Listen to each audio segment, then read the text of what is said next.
think I broke my phone.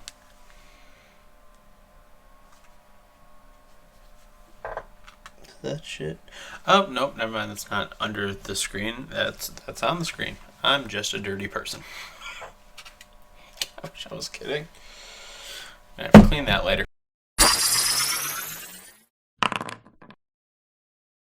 Welcome back to Roll and Review. We talk about all things nerdy and awesome. I'm Jim, and we got another wonderful game review this time. Another Dungeons and Dragons based game. Not an update on Baldur's Gate 3, but a totally different game. Solasta, Crown of the Magister.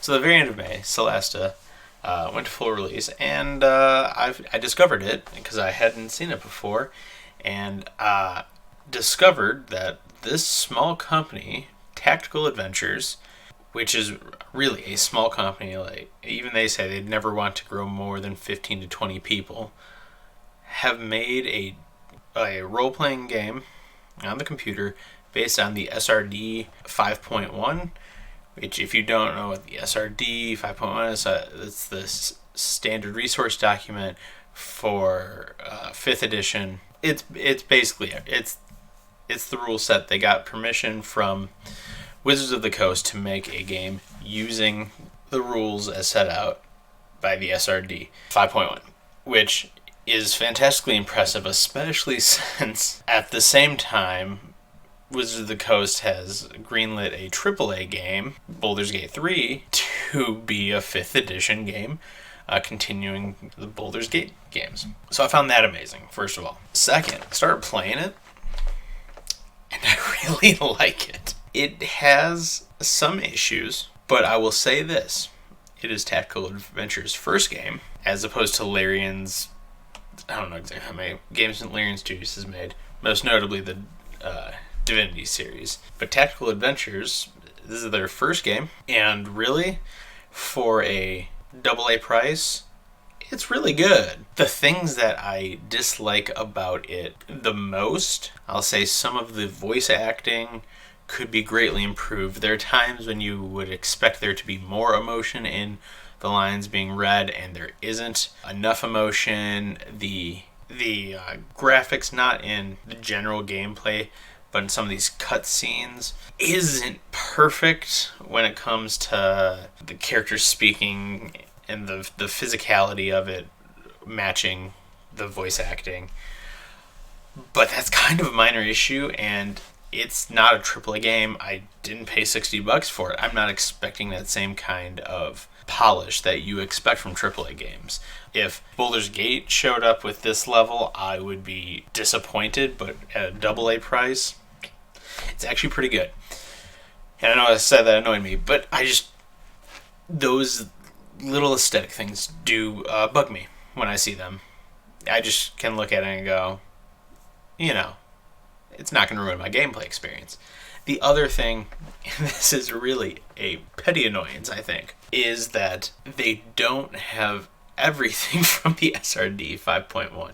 Now, I will say, they have changed some of the classes that are in the game, and I think it makes sense more for their world, because this isn't set in Faerun or the Forgotten Realms or anything like that. This is their own world, their own lore, their story to tell. And so, making some changes like that. For instance, the wizard, when you start leveling up, you're not choosing School of Evocation, Necromancy, or whatever. You're choosing one of 3 subclasses that kind of point you more towards damage or lore and whatnot. So there's some changes like that, and generally I'm pretty okay with that stuff because I think it makes sense for the world and the story that they're telling.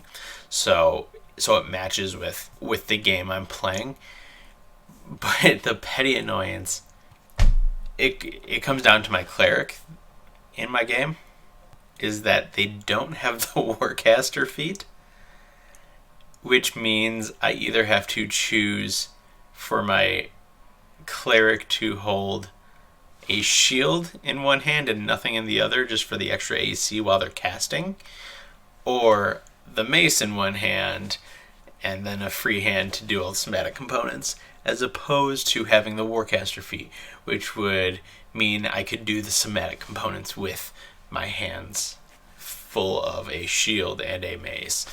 And so there's it's missing some feats, it's missing a little stuff like that. It's annoying because I have to make that distinction whether I want to have my shield or have my mace, not both, and be able to cast. However, I will say it is true to the actual rules of 5th edition, and it is correct that a cleric cannot cast most things if they're holding both a shield and their mace. So my annoyance is just that I don't have the normal 5th edition way to get around that. Outside of that, I love this game. It is 5th edition, and I think it's kind of doing it better than Baldur's Gate 3 right now. Okay, I know they're in early access, and they will improve, but here's my point to that. I think Baldur's Gate 3 and the team at Larian, the hundreds of people over there, a few of them should buy this game. Preferably all of them should buy this game and play it and see how Tactical Adventures did a bunch of the stuff in this game to get inspired for their game. For instance, the character sheet shows you what you're proficient in and all that stuff is so user-friendly, so clear that it really helps make decisions on what I'm going to buy or take or equip or whatever I'm going to look for a character so much easier because I can easily find the weapons I'm proficient in. It's clear and easy to read. It gives me everything I need in a very user-friendly way. And I think that's something that is missing in Baldur's Gate 3. At the same time, the inventory system is pretty good. You have one character at a time. You have frankly a bunch of slots to fill on the character itself to put helms and capes and rings and all that stuff, which is great. It's very easy to use, and if you're in one character's inventory, it is no problem to just click the next picture on the side, flip to that character's inventory, and change things with them. Click and drag. It's a really nice setup. I really do enjoy it. And when it comes to things like shops or, to me more importantly, looting, because encumbrances is definitely a thing, it's nice that when you go to, say, loot a dead goblin body, which may have a scimitar, a bow, and maybe some rations. If your fighter's kind of like the first person in the group, and so they're the ones who are picking up most of the stuff, but their encumbrance is almost full, you don't have to then switch to another character to then search that body again to look at the stuff. In the looting little menu, it gives you the option to switch between party members so that you can say, I do this a lot with ammunition. Oh, my fighter shot some crossbow bolts before he got in range, so here are the crossbow bolts in this group. I'll give to him. Now there are a bunch of arrows. Well, he didn't use arrows. The ranger used arrows. So just click over to the ranger, give all the arrows to the ranger. And I can, balance how I'm distributing weight across the party really easily. All of that quality of life stuff that in some games can be less than ideal, with inventory management and looting and selling and all of that, it's very simple, it's intuitive, and it's really user friendly. So that's just beautiful. Moving on to the story itself, it's actually quite entertaining. You have your party who become deputies to this group, and you are sent out to an outpost to find out what's happening to them, only to find that a almost mythological enemy, the Sorax, are back. And first you have to bring back a head so that they believe you. And then, as the name suggests, the Crown of the Magister, you discover the Crown of the Magister, and you have to pursue that through the game. I have greatly enjoyed the game. I've greatly enjoyed the story. You go to a bunch of different places in the world. They feel very different. It doesn't feel kind of cookie cutter when you get to the main areas. And the parts that are cookie cutter, which tend to be the encounters between main spots. So when you're traveling or you're camped out for the night and something finds you, or you encounter something, those little mini battle maps are cookie cutter, but you know, okay, that's totally fine. Like, there is no expectation, even for a AAA game, to give me unique maps for every random chance encounter that could pop up when I'm traveling. There are a few options that it kind of flips through, and I think it works really well. On top of that, the way combat is set up is really nice.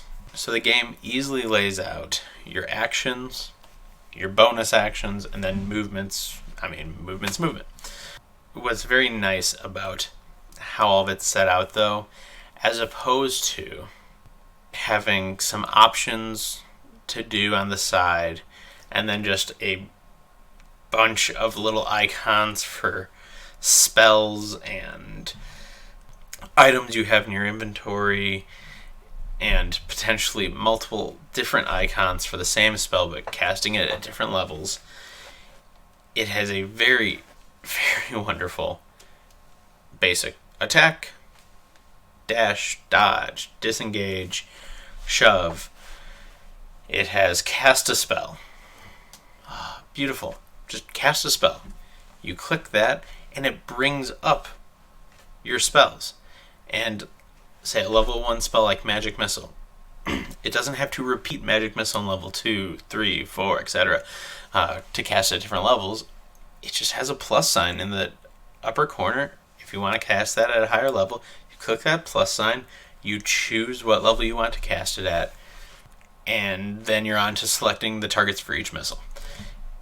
It is clean, it's easy to use, you know exactly what action you're using when you do each thing, because the actions, like action, bonus action, all of that, it's very clear visually that what it is what it is, and it really makes combat slightly scary because the game doesn't hold back, but when you're trying to choose, it makes all of that very nice and simple. On to what I said with combat being scary, though.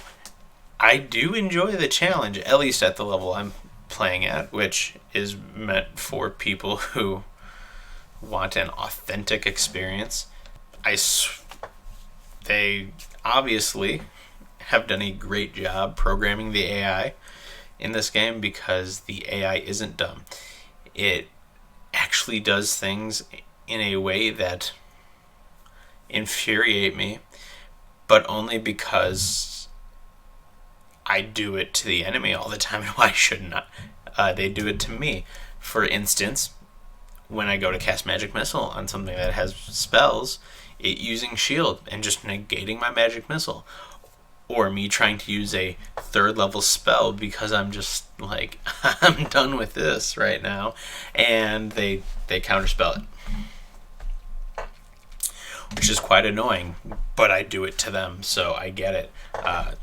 It properly understands disengaging and moving and all of that. Like, it works really well, and if you're playing one of the more challenging ones, or in authentic mode, you gotta make sure you're on top of your game, because you are going to need to actually use some strategy and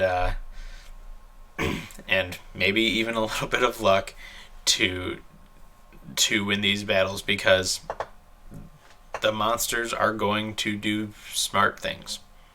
It's not your GM who's going to, take it easy on you because he really wants you guys to win. On that note, that is something I've said it in past videos. That is something all Dungeons and Dragons based games are missing when they get brought into a video game form, is the lack of a dungeon master. This, like every other Dungeons and Dragons video game, suffers from this. It is what it is. You're on a railroad, but it's okay. It's a great story. It's a great railroad to be on. Take that trip. It's a whole lot of fun. Recently, on the 15th, they released the Sorcerer update, which they had promised in their Kickstarter, bringing the Sorcerer class into the game, which is very exciting, because not all the classes are in there. You basically have Ranger, Rogue, Paladin, Fighter, Cleric, Wizard, and Sorcerer. Because I don't think no Warlock, Bard, Druid, Monk, Artificer. I'm almost positive I'm missing one from the player handbook. Barbarian. Those classes aren't in there. And I hope that they will end up being part of the game at some point. But, what are you going to do? They're not in there now. It's not ideal D&D because I can't choose whatever random min-max class that I can in class combo that I can. But the fact that they put out and they had already built into their Kickstarter adding an additional class gives me hope that they're going to add additional classes in the future. At the same time, how the menu is created does make me think that the future for this game could very much come with DLC, which I'm okay with because it wouldn't be DLC to finish their game, but it'd be DLC to expand the game and the game experience. So I could very much see druids or bards being brought into the game through probably paid DLC, along with a new campaign, because how the menu is set up when you want to start the game is start a new campaign, and then it's which campaign. Partially it's in there because you can kind of create your own with their in-game world building, map building settings, but I could easily see that they could, say, release a DLC with an additional campaign that brings in more of the other classes, that is focused on those classes to tell those stories. So I'm very excited to see where this game goes in the future. At the end of the day, because I feel like I've gushed about this for 20 minutes or something like that. This is a wonderful game. Yes, there's some annoying things, like things being left out that are in the SRD 5.1, and it not having the polish, so minor things just stick out. But it's a AA game. It's their first game, and for their first game, it's fantastic. It's amazing. The campaign is fun. The combat is great. I didn't even get into so much other stuff, like when you are talking with people, you will get rolls based on insight or arcana or whatever other skill is out there, and it will open up different dialogue paths that you can go on, different ways of doing things. And it is a fantastic Dungeons and Dragons experience, especially not just for a video game, not just for a first game of a company, but honestly one of my favorite Dungeons and Dragons experiences out there right now. And with a bunch of Dungeons and Dragons games coming out and being produced right now, like the Baldur's Gate 3 and the Dungeons & Dragons Dark Alliance, which just recently came out. This stands above both of those, I think, at the moment, as the best Dungeons & Dragons game to come out at this time. So, go out there, buy it, support this small company, support this new company. I want to see what they can do. I want to see what they have in store for us with additions to this game and what they will come up with as they end up eventually starting another game. And while they want to stay 15, 25 people, I hope they get permission to keep using Dungeons and Dragons and all of the intellectual properties like this, because I think they did something for a Dungeons and Dragons game that no other company is doing at the moment. So buy the game, buy it. Like, rating it out of 10, like 9, which is really good for a AA game. It's really good for a Dungeons & Dragons game, because honestly, the more I play some of the other ones, they're not up to that standard at the moment. So yeah, buy this game. It's a whole lot of fun.